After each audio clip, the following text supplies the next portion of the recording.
Bideo berri honetan, ezarpenak izeneko atala ikusi eta menu honekin zer egin dezakegun ezagutuko dugu.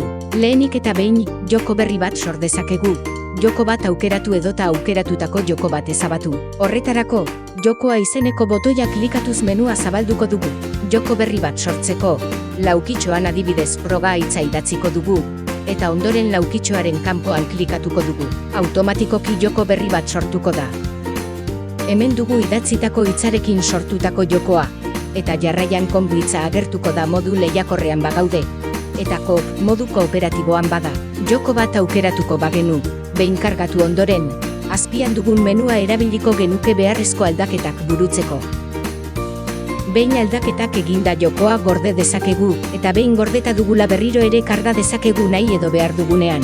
Azkenik, joko bat kargatu ondoren, jokoa berriro has daiteke. Honek jokoaren datuak ezabatuko ditu jokalarien, taldeen eta koloreen izenak izan ezik. Hustu izeneko botoia erabilizkero, aukeratutako jokoaren datu guztiak ezabatuko dira eta hutsetik hasiko litzateke jokoa berriro. Hasi berriro aukera, jokalarien izenak eta bar berriro sartu nahi ez bagenitu erabiliko genuke. Horrez gain, behin jokoa aukeratu ondoren, joko hori ezabatzeko aukera izango dugu.